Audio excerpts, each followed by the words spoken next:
बिस्मिल्लाहिर्रहमानिर्रहीम। आज का टॉपिक स्टार्ट करते हैं। पाइथन को हमने थोड़ा डिटेल से डिस्कस करना है। आज थोड़ा सा इंट्रोडक्शन देखते हैं, उसके बाद डेटाबेसेस और डाटा एनालिसिस है। डेटाबेसेस के साथ कनेक्टिविटी होगी, डाटा एनालिसिस होगा, डाटा की प्री प्रोसेसिंग जो आप रिसर्च में आप लोगों के काम आएगी, डाटा की विजुअलाइजेशन है, और उसके बाद शायद एक लाइब्रेरी और है, उसका इंट्रोडक्शन करवा दूँ। आज के लेक्चर में बस इंट्रोडक्शन है, वो आप लोगों को दूंगा। एक छोटी सी असाइनमेंट है, वो आप लोगों ने मुझे सबमिट करवानी है LMS के ऊपर। और आज आप लोग अगर आप लोगों ने अभी तक अटेंडेंस नहीं लगाई तो आप लोग लगा लीजिएगा LMS के ऊपर। आप लोग खुद अटेंडेंस मार्क करेंगे। Okay sir.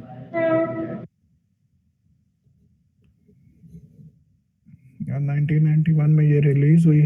पॉपुलर बहुत ज़्यादा हो गई पाइथन जो लैंग्वेज है। उसकी रीज़न जो मेन रीज़न थी वो इसकी ये थी कि इसकी रीडेबिलिटी और राइटेबिलिटी थी। रीडेबल और ये राइटेबल बाकी एग्जिस्टिंग लैंग्वेजेस से ये बहुत ज़्यादा थी। और तीसरी जो जिसने इसको बहुत ज़्यादा इसकी डिमांड बढ़ाई वो इसकी लाइब्रेरीज़ थी। इसकी लाइब्रेरीज़ जो है वो अवेलेबल इतनी ज़्यादा हैं कि आपने कोई भी टास्क परफॉर्म करना है तो किसी भी लाइब्रेरी के थ्रू आप कर सकते हैं। बेटा बात सुनो, 15 मिनट मुझे दे दो, 15-20 मिनट, ठीक है, उसके बाद मैं आ जाऊँ। आप इसकी लाइब्रेरीज के थ्रू वेब डेवलपमेंट भी कर सकते हैं, सॉफ्टवेयर डेवलपमेंट भी कर सकते हैं, मैथमेटिक्स और साइंटिफिक ऑपरेशन भी परफॉर्म करवा सकते हैं। इवन आर्टिफिशियल इंटेलिजेंस में यूज़ हो रही है, मशीन लर्निंग में इस्तेमाल हो रही है, कंप्यूटर विजन में यूज़ हो रही है, ठीक है। तो और जो इसकी लाइब्रेरीज हैं वो रिच से रिच हो रही है डे टू डे।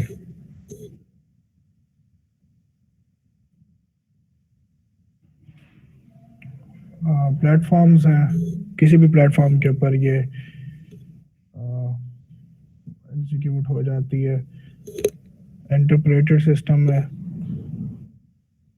कंपाइल करने की ज़रूरत नहीं है आपको। पहले आप इसको प्रोसीजरल वे में भी यूज़ कर सकते हैं, ऑब्जेक्ट ओरिएंटेड वे में भी यूज़ कर सकते हैं, और फंक्शनल वे में भी यूज़ कर सकते हैं।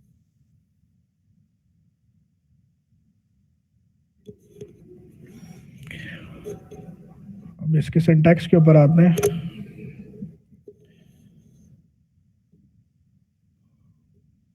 सबसे पहला तो ये कि जो स्टेटमेंट एंड है वो इसका कोई टर्मिनेटर नहीं है। बस आप नेक्स्ट लाइन में चले जाएं तो इसका मतलब ये है कि ऊपर वाली लाइन जो है वो टर्मिनेट हो चुकी है, स्टेटमेंट कंप्लीट हो चुकी है।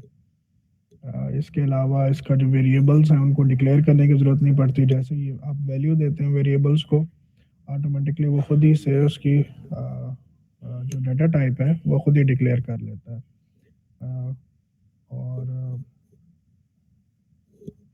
इसकी जो कंडीशंस हैं, इफ़ कंडीशन है या लूप्स है, हम बाकी लैंग्वेजेस में मोस्टली ब्रैकेट्स यूज़ करते हैं कंडीशन के अगेंस्ट, ठीक है। यहाँ पर ब्रैकेट्स यूज़ नहीं करते। जैसे यहाँ पर एग्जांपल में आपकी स्लाइड्स में भी मेंशन है, b is greater than a अगर मेंशन किया हुआ है तो आगे कॉलन यूज़ किया हुआ है, ठीक है। तो किसी भी चीज़ को डिफाइन करने के लिए, फंक्शन को, लूप को, कंडीशनल स्टेटमेंट को डिफाइन करने के लिए हम कॉलन यूज़ करते हैं।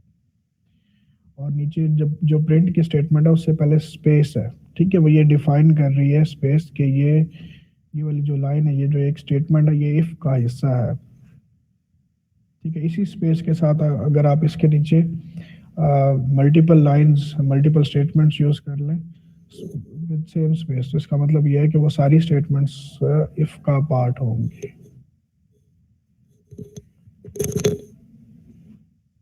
लूप्स हैं, यहाँ पर एग्जांपल्स दी हुई है। मेरे ख्याल से आप लोगों को सिंटैक्स बताने की ज़रूरत ही नहीं है। फॉर एक्स इन रेंज 2, 30 और 3, ये देख लें। ये जो x है इसकी स्टार्टिंग वैल्यू x है, 2 है, ठीक है। 30 तक जाएगा और 3 का जंप है। इसका मतलब ये है कि ये जो लूप रन हुआ है इसकी पहली वैल्यू x में 2 होगी, उसके बाद 5 होगी, उसके बाद 8 होगी, और इसी तरह 3 का इंक्रीमेंट चलेगा जब तक कि 2 की वैल्यू 30 नहीं हो जाती। 30 इंक्लूड नहीं करेगा ये, ठीक है, लेस देन 30 को देखेगा।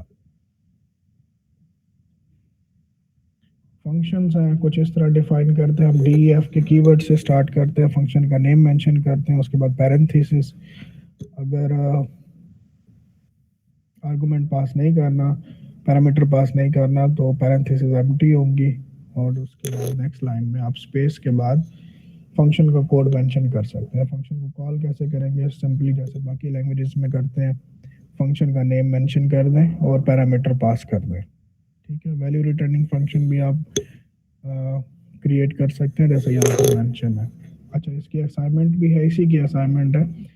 आपने 2 फंक्शंस क्रिएट करने एक प्रोग्राम में, और उन फंक्शंस को किसी दूसरे उस फाइल को आपने सेव कर लेना, एक नई फाइल क्रिएट करनी है, उस फाइल के अंदर आपने पहली फाइल को इंपोर्ट करना है और उसके फंक्शंस को कॉल करना है।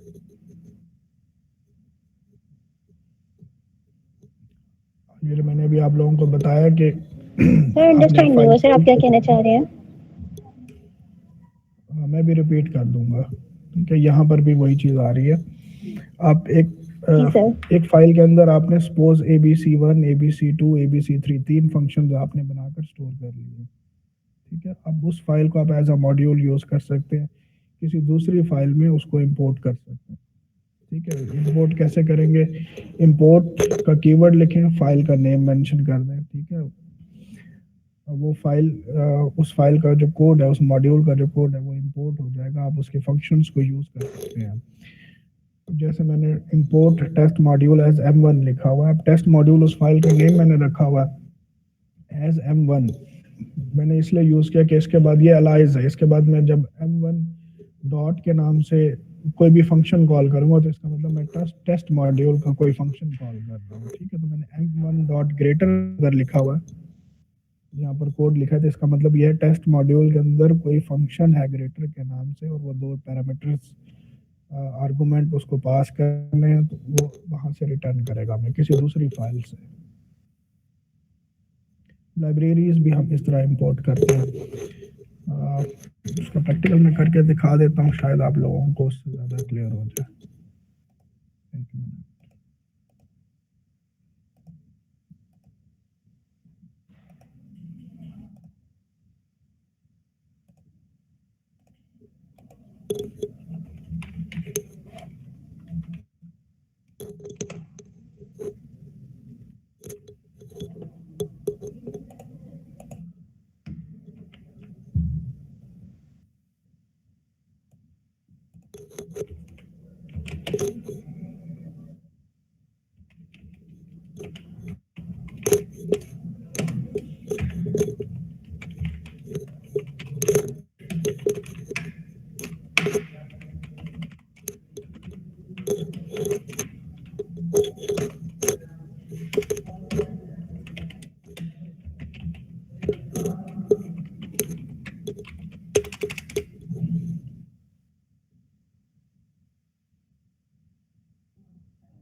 मैं एक फाइल क्रिएट कर रहा हूँ,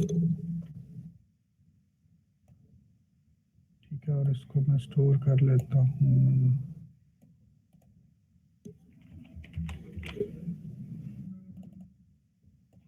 इसका नाम मैं रख देता हूँ टेस्ट।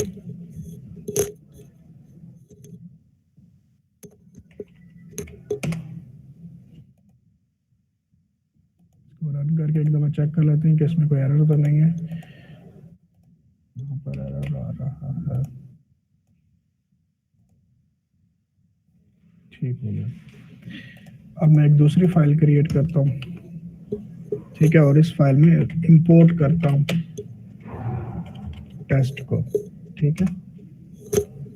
तो अब मैं टेस्ट के मॉड्यूल्स को, टेस्ट के फंक्शंस को एक्सेस कर सकता हूँ। test.abc, एक ये फंक्शन मैंने कॉल किया और दूसरा फंक्शन मैं उसका दूसरी स्टेटमेंट में उसका दूसरा फंक्शन भी कॉल कर लेता हूँ। दूसरे फंक्शन का नाम मैंने क्या रखा था, मल्टीप्लाई टू।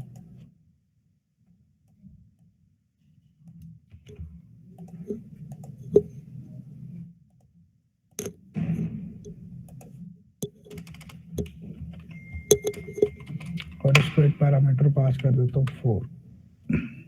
अब इस फाइल को सेव करके रन करते हैं।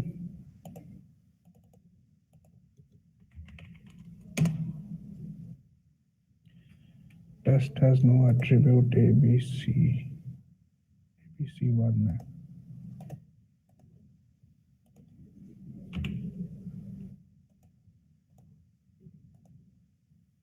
ठीक है, तो ये मेरे पास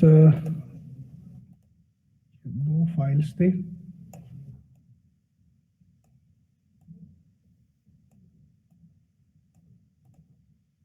ठीक है, स्क्रीन पर नजर आ रही हैं आपको दोनों? जी सर।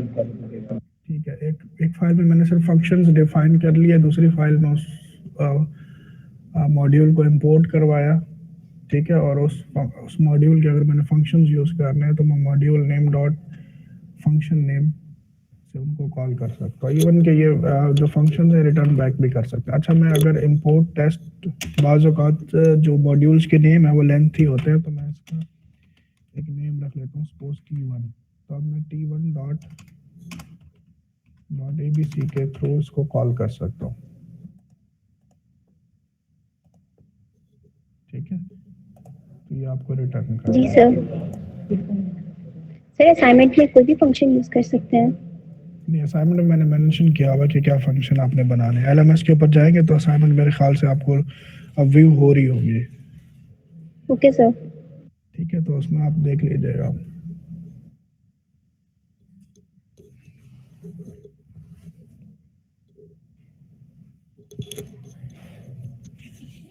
अच्छा, नेक्स्ट सेशन में हमने ना पांडास लाइब्रेरी को डिस्कस करना है। ठीक है, और साथ Okay, में sir. कुछ डेटाबेस के साथ पाइथन की वर्किंग कैसे होती है, फाइल्स कैसे एक्सेस की जाती है, वो आप लोग खुद देख लीजिएगा। मैं यहाँ पर सिर्फ उसको थोड़ा सा उसका ओवरव्यू दे दूंगा। ठीक है, पांडास को हम डिटेल से डिस्कस कर लेंगे क्योंकि वो डाटा एनालिसिस और डाटा प्री प्रोसेसिंग में बहुत ज़्यादा यूज़ होती है।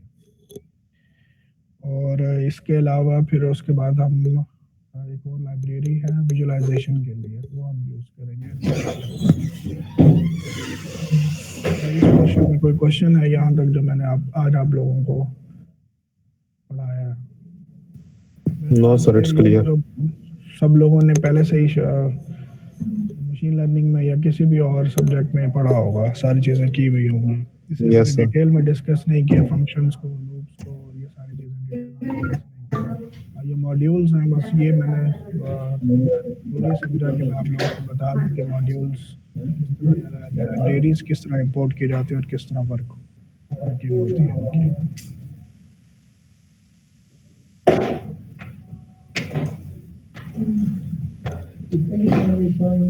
किसी को कोई क्वेश्चन है तो पूछ लें। सर ये क्लियर है सर आज का लेक्चर। ठीक है, अच्छा आप लोग नेक्स्ट लेक्चर में ऐसा कीजिएगा कि सैंपल डाटा आप लोग डाउनलोड कर लीजिएगा ताकि साथ साथ आप लोग प्रैक्टिस करते रहें। हम लोग पांडास लाइब्रेरी यूज करेंगे। ठीक है, ओके सर। अच्छा, अटेंडेंस आप लोग चेक कर लें, मैं अभी लॉग इन हूँ। अगर कोई इशू आ रहा है अटेंडेंस में तो मैं देख लेता हूँ।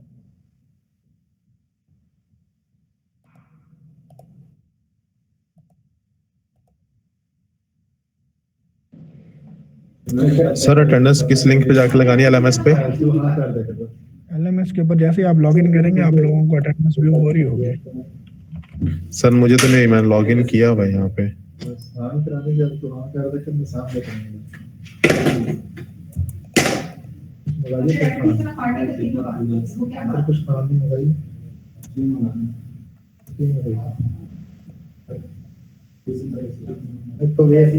वाले टैब में जाए, वहाँ पर मैंने अटेंडेंस रखी हुई है। असाइनमेंट्स वाले में सर? आज छुट्टी है ना, ये शो क्यों? हाँ, शो हो रही है, कुछ बच्चों ने लगा भी लिए बल्कि बहुत सारे बच्चों ने लगा लिया। अब चेक करें जरा। मैं पेज रिफ्रेश कर लेता हूँ सर।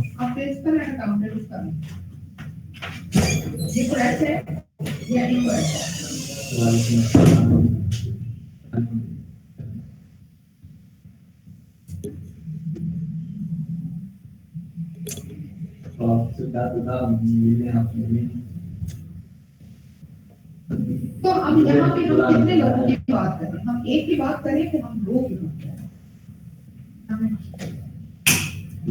अच्छा, एक्सप्लेन करें कैसे?